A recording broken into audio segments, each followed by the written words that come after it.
നമസ്കാരം, അസ്സലാമു അലൈക്കും. COVID-19 പാൻഡമിക് ബോധവൽക്കരണവുമായി പ്രമാണിച്ച്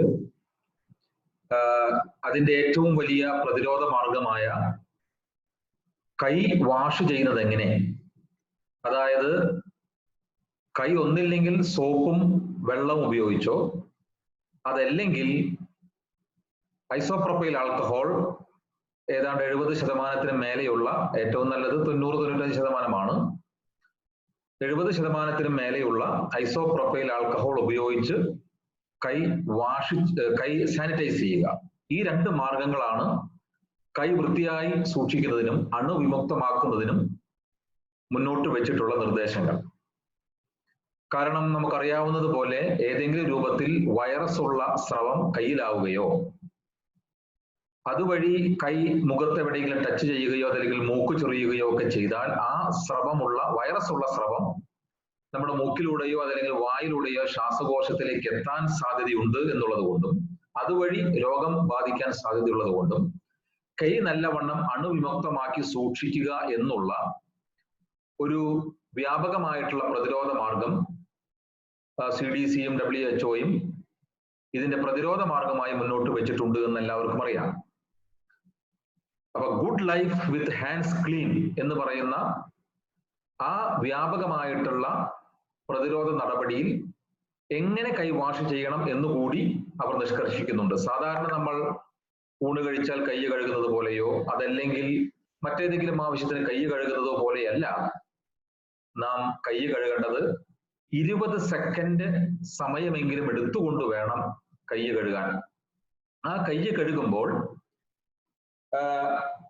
നമ്മുടെ റിസ്റ്റിൽ നിന്നും താഴെയുള്ള ഈ ഭാഗം, അതായത് ഉൾഭാഗവും പുറം ഭാഗവും കൈയിന്റെ അല്ലെങ്കിൽ കൈ പാദത്തിന്റെ ഉൾഭാഗവും പുറം ഭാഗവും വിരലുകൾക്കിടയിലും തള്ളവിരലുകളും നഖത്തിന്റെ ഭാഗം വരുന്ന ആ വിരലുകളും എല്ലാം കൃത്യമായ രീതിയിൽ ക്ലീൻ ആകുന്ന വിധത്തിൽ വേണം നാം കൈ കഴുകാൻ എന്നുള്ളത് കൊണ്ടാണ് കൃത്യമായ സിസ്റ്റമാറ്റിക് ആയിട്ടുള്ള രീതിയിൽ 20 സെക്കൻഡ് എടുത്തുകൊണ്ട് കൈ കഴുകണം എന്ന് നിഷ്കർഷിച്ചിട്ടുള്ളത്.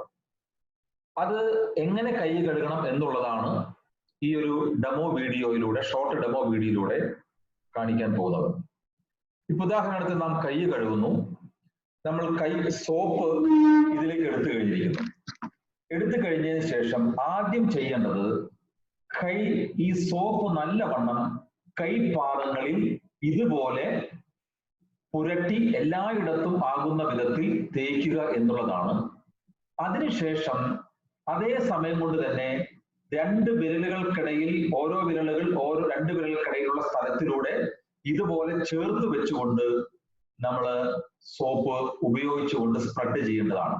അങ്ങനെ വരുമ്പോൾ കൈയിന്റെ പാദവും ഈ വിരലുകൾക്കിടയിലുള്ള ഭാഗവും സോപ്പും വെള്ളവും എത്തിക്കഴിഞ്ഞു.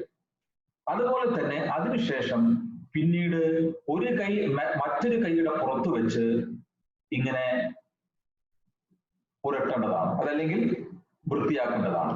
ഒരു കൈ മറ്റൊരു കൈയിലേക്ക് വരുന്ന വിധത്തിൽ രണ്ട് സൈഡിലുമായാൽ ഈ കൈയിന്റെ പുറം ഭാഗവും ഈ കൈയിന്റെ ഉൾഭാഗവും ഈ പാം എന്ന് പറയുന്ന ഈ ഭാഗത്തും സോപ്പ് വന്നു കഴിഞ്ഞു.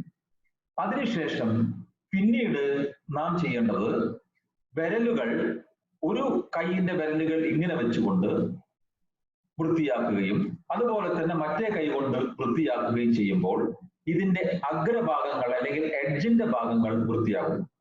അതുപോലെ തന്നെ കൈ അങ്ങോട്ടും ഇങ്ങോട്ടും ഇതേപോലെ ലോക്ക് ചെയ്ത് വെച്ച് കഴുകുകയാണ് അടുത്തത്. അങ്ങനെ ചെയ്തതിന് ശേഷം പിന്നീട് ഒരു തള്ളവിരലിൽ കൈകൊണ്ട് ഇങ്ങനെ പിടിച്ചതിന് ശേഷം വൃത്തിയാക്കിയതിനു ശേഷം അത് തന്നെ മറ്റേ സൈഡിലും അല്ലെങ്കിൽ അപ്പുറത്തെ സൈഡിലും റിപ്പീറ്റ് ചെയ്യേണ്ടതാണ്.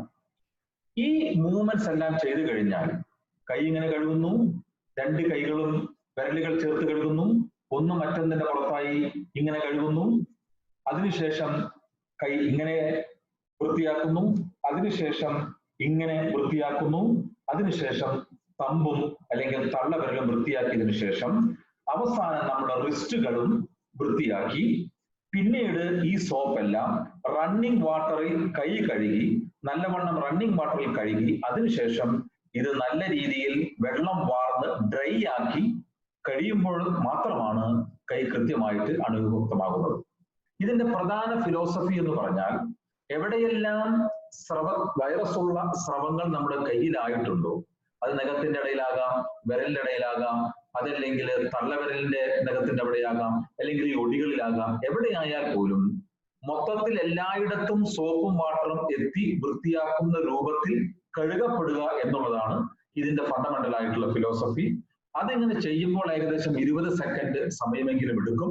അത്രയ്ക്കും സിസ്റ്റമാറ്റിക് ആയിട്ട് കഴുകിയാൽ മാത്രമേ നാം ഉദ്ദേശിക്കുന്ന രീതിയിലുള്ള ഒരു ഹാൻഡ് ക്ലീൻ അല്ലെങ്കിൽ അണുവിമുക്തമാക്കപ്പെട്ട ഒരു ഹാൻഡ് ഹൈജീൻ പുലർത്താൻ സാധിക്കുകയുള്ളൂ.